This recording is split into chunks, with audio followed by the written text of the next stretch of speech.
Well, here is a story that will make your stomach turn.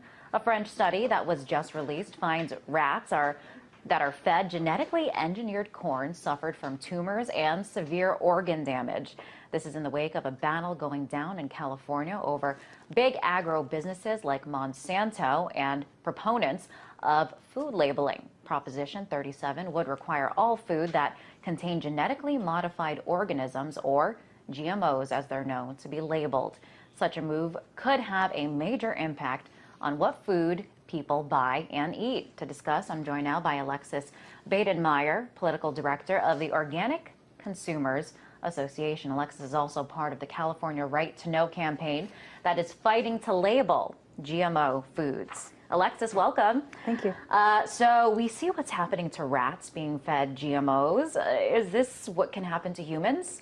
Absolutely. We're seeing a huge uptick in cancer among our population, diet-related diseases, gastrointestinal disorders, allergies amongst kids, autism. All of these things could be related to genetically modified foods. The studies need to be done.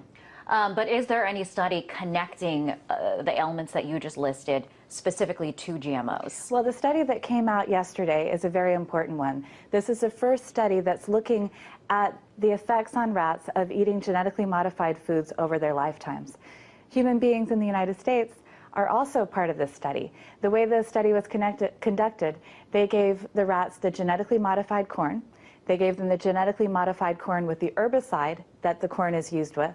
And they also gave the rats water that has levels of the herbicide in it that are the same as levels permissible in the United States. Just want to point out, we are looking at the study, exactly what has happened to these rats. You can clearly see these fairly large tumors, especially Enormous in comparison to the size of the rats. So, I mean, even though it hasn't been, there aren't conclusive results on humans, we can only presume that there would be a similar result in humans. Yeah, the rats had tumors in their mammary glands. We have a huge rate of breast cancer in this country.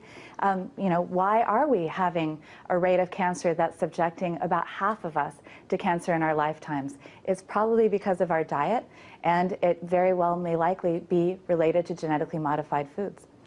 Scary stuff there, and this is all going down amid a battle in California over Proposition 37, which would require labeling of GMO food, and those for or against are splurging on funding this measure. I want to pull up this chart here. It shows the funding on both sides, those that want food labeling, and you can see mostly health and organic food companies. They raised $3.8 million. But giant agro corporations like Monsanto, Bayer, Nestle, and Coca-Cola, they outspent those against this measure drastically. They raised over $32 million.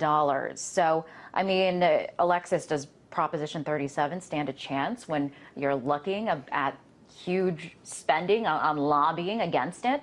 Well, we expect to be outspent about 10 to 1. And we're not going to have the money that they'll have to put up a lot of television ads.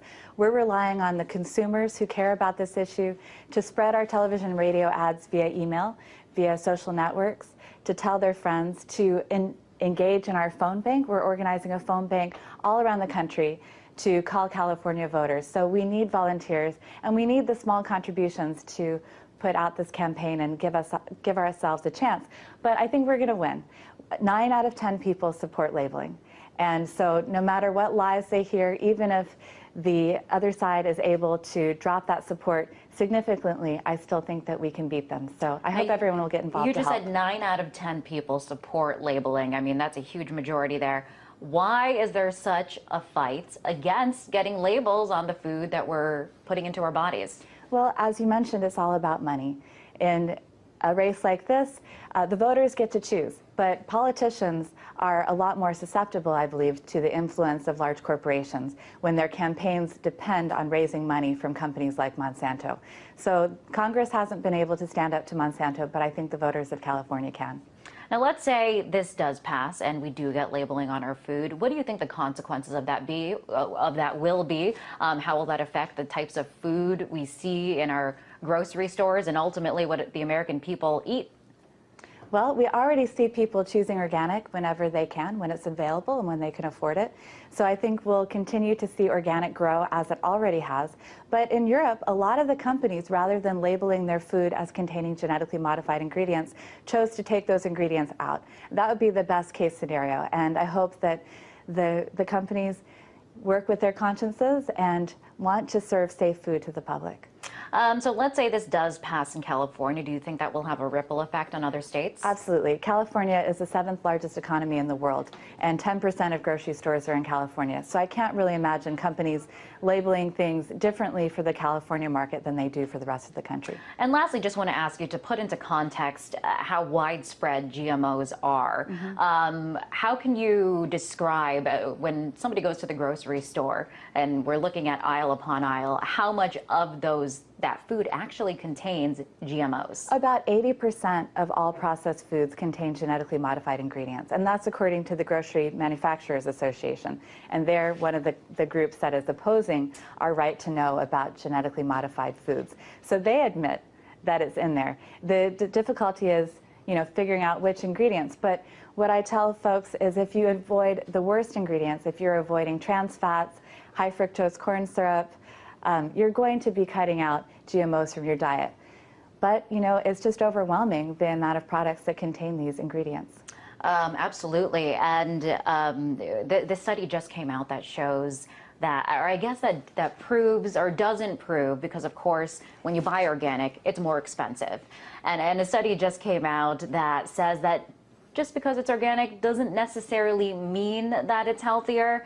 What do you think about that claim? Well, an apple that's raised organically and an apple that has pesticides sprayed on it, it's not surprising if the organic apple isn't a lot more nutritious for you. It's still just an apple.